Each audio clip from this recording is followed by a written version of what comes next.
I was filling out a form. When I found out my last name was fake. The man I called Dad for 52 years. He was just a cover story. They all knew. Every single one of them. It started with a typo. At least, I thought it was a typo. I was applying for a real estate license, and the paperwork needed my birth certificate. Simple enough. I'd used it a dozen times before. But this time, something was off. The name on the document wasn't Daniel Thomas Everett. It said Daniel James Wilcox. Different last name, different middle name, different father. I double-checked the header. My birthday, my hospital. My mother's name, correct. But the man listed as my father. Not the man who raised me. Not the man I called Dad for 53 years. I called the county office, thinking it was a clerical error. The woman on the phone confirmed the record. It hasn't been changed since it was filed. Registered 2 days after your birth. I hung up without finishing the form. I drove straight to my parents' house. It was a Saturday. They were in the backyard, like always, pretending everything was normal. My mother pruning roses. My father watching a college football game through the window. I stood there with the certificate in my hand. Who the hell is James Wilcox? My mother didn't look up. My father did. And the color drained from his face like a man watching a fire reach his doorstep. What are you talking about? He said, too quickly. I held out the paper. This says he's my father. Not you. He looked at it, but didn't take it. My mother stepped between us like she could shield him, or me, from what was about to be said. Let's not do this here, she whispered. But it was already done. The silence that followed wasn't confusion. It was confirmation. They knew. They had known all along. And the worst part, they'd never planned to tell me. My entire life, I'd carried a name that wasn't mine. Worn a family crest that didn't belong to me. Played the good son to a man who looked me in the eye for decades and lied. My name was fake. My father was a stranger. And my story, the one I believed my whole life, had been written for someone else. They didn't deny it. That was the first betrayal, not even the decency to pretend. After the truth cracked open, they just shut down. My mother went inside without a word. My father stayed behind, still gripping his beer like it could anchor him. I did what I had to, he muttered. Not we. Not your mother and I. Just he. That was when I realized the lie wasn't shared. It was maintained. I left without slamming the door. I didn't want to give them the satisfaction of thinking I was just emotional. I was past that. I was somewhere colder. That night I called my cousin Rachel, the only one in the family who ever treated me like I was more than a prop at Thanksgiving. I asked her, have you ever heard the name James Wilcox? Dead silence. Then, oh, God. She knew. She didn't mean to, but the way she said it told me everything. She tried to walk it back, to say she wasn't sure, that it was something she'd overheard once, but it was too late. The name was real. The secret was real. And my entire family was in on it. I started digging. Birth records. Old photos. Social media accounts. Anything that might tell me who James Wilcox really was, and why he'd vanished from my birth certificate like smoke. That's when I noticed something else. My baby album didn't start until I was nearly a year old. No newborn photos. No hospital wristband. No blurry first-week snapshots like my siblings had. Just a few curated images, all from a time when the lie had already been established. And one more thing. At the back of a hallway closet, I found a manila envelope with my name on it, tucked behind expired insurance papers and holiday decorations. Inside, a baptism certificate with the name Daniel Wilcox. A picture of my mother holding a newborn, but no father in sight. A sticky note in someone else's handwriting. Should we destroy this? That was the moment I knew I didn't just lose a father. I'd lost a whole identity. And maybe I never had one to begin with. I stared at the envelope, realizing I was holding the only version of myself that had ever been honest. And it had been buried in a closet like a mistake they were too cowardly to admit. This wasn't about a man. This was about everyone who let me build my life on a name that didn't belong to me, and who never once gave me the chance to choose who I really was. I found him on page 4 of a Google search. James Wilcox. No social media. No recent photos. Just a public record from a small town 6 hours south, one marriage license from 1989, one arrest record from 1991, and a low-res church directory from 1995. That's it. But it was enough. I tracked down an address linked to the marriage license. It was a P.O. box, long expired. But it led me to the name of a woman, Lillian, his ex-wife. She still lived in the area. I sent her a message, simple and respectful. I believe your ex-husband may be my biological father. I'm not looking for anything, just the truth. She responded in less than an hour. He mentioned a boy once. Said it wasn't his place to raise him. That someone else would do a better job.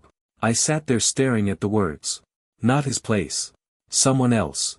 Like I was a pet he rehomed. Lillian agreed to meet. We sat in a coffee shop off a quiet road, and she handed me a photo. James, young, lean, with sharp eyes and a tired smile. He was never mean, she said. But he was always, gone. Physically there, but somewhere else in his head. I asked her why they split. She laughed. Because he couldn't lie to save his life. But your mom could. I froze. You knew her? I asked. She nodded. Briefly. She wasn't supposed to get pregnant. That wasn't the plan. But she did. And then she panicked. Her parents were furious. Yours weren't married. They made a deal. I asked what kind of deal. She didn't say it, but the look in her eyes told me enough. A name for silence. A family for convenience. And a boy who would never know where he came from. That night, I drove back in silence, my thoughts louder than the road. They hadn't just rewritten my story. They'd erased someone else's. And they'd handed me a name, Everett, like a costume to wear for the rest of my life. A lie so perfectly stitched into childhood that I never thought to question it. But now I knew. And I wasn't going to let them bury it again. I stopped using the name Everett that week. I took it off my email signature. I told my boss I was handling a personal matter and would return with paperwork. I sat alone at the DMV for 3 hours with nothing but a notarized document and a birth certificate that barely felt real. When they called my number, I gave them the name Wilcox. It felt strange saying it aloud, foreign in my mouth, heavy on my tongue. But it was mine, or at least, it was honest. That was more than I could say about the last 52 years. The next few weeks felt like grieving someone who died but hadn't left a body. I didn't know how to mourn a self I'd never met. Daniel Everett had friends. He paid taxes. He played piano on Sundays and always sent thank you cards. He was raised to be polite, quiet, reliable. Daniel Wilcox. I didn't know him yet, but I was starting to believe he might be angry. The first person I told, really told, was Claire, an old friend from college who'd always called me on my birthday, even when I forgot hers. We met for drinks. She listened, didn't blink, didn't flinch. Then she asked the only question that mattered, are you going to forgive them? I didn't know. I'd been raised to forgive. Taught that family was forever, that you don't air dirty laundry, that some things are better left buried. But I was the thing they buried. And I'd spent too many years suffocating under their silence. So no, not yet. I started writing everything down. Not to publish. Not for revenge. Just to remember. Because when your name changes, your history slips. Faces blur. Voices fade. You start to wonder which parts were real and which were just branding. One night, I opened a box of keepsakes my mother had made, my first tooth, school awards, a macaroni art piece with "Daddy" scrawled in red crayon. I stared at that drawing for a long time. Did I make it for the man who raised me? Or was it meant for someone I never met? That's the kind of question you don't recover from. But I wasn't looking to recover. I was learning how to rebuild. And the first step in rebuilding? Letting the old house burn, even if you loved the color of the walls.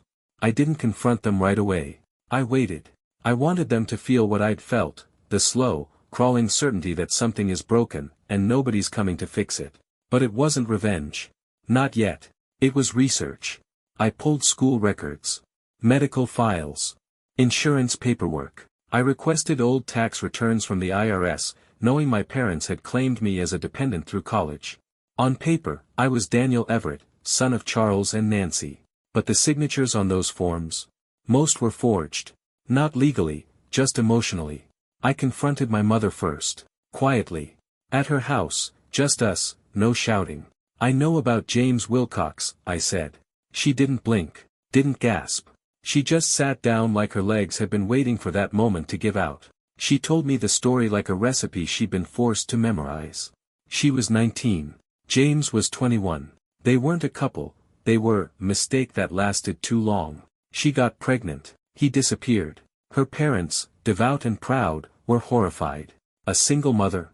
In their family, they told her to get rid of me. She refused. And that's when Charles came into the picture.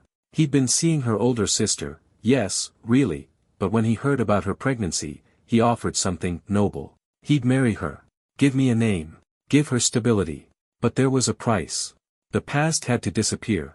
No one could know who James was.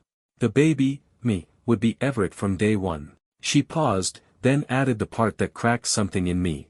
Charles said it would be easier for you. He thought Everett sounded more respectable than Wilcox. They renamed me out of shame. Not love. Not hope. Not protection. Shame. And then, like a bad play, they all agreed to never speak of it again. Not once. Not in 52 years. She tried to spin it like it had been for my benefit. You had a good life, she said. You had a home. You never wanted for anything. Except the truth. Except identity. Except the right to know who the hell I really was.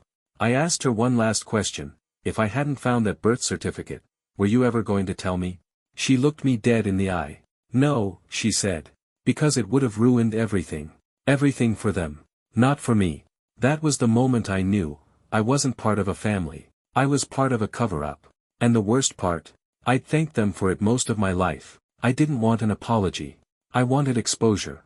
I wanted them to feel humiliated, the way I'd felt for years and didn't even know why. So I gave them a gift. At my niece's graduation party, a big backyard affair, catered, with white tents and folding chairs and the whole damn extended family present, I stood up to give a toast. They didn't expect it. They didn't even look worried, not yet. I held up my glass and started with a smile. I just want to say how proud I am of Emily. She's smart, kind, and clearly didn't inherit her integrity from the older generations in this family. A few polite chuckles. Nervous ones. Then I pulled out the envelope, the manila one with my real name, the certificate, and the photo of a man I never got to meet. This, I said, is the name I was born with. Not Everett. Wilcox. This is the man who gave me life. Not the one who signed the forms and gave me his shame. The party froze. Forks stopped moving. A glass shattered behind me. I turned to my parents. You lied for 52 years. You decided the truth didn't matter. That I didn't matter. And everyone here. They either helped you lie or kept their mouths shut. So now they all get to hear it. I didn't yell. I didn't cry. I let the silence after every sentence land like a hammer. Then I handed my niece an envelope. This is your real family tree. Not the fiction they fed you. I thought you deserved to know where you actually come from, unlike me. I walked out to a standing ovation of silence. The next morning, my cousin called. She said my father had a panic attack after I left. My mother hadn't spoken a word all night. The rest of the family, half angry, half ashamed. Good. Let them feel it. Let them live with the same questions I'd carried like scars under my skin. But I wasn't done.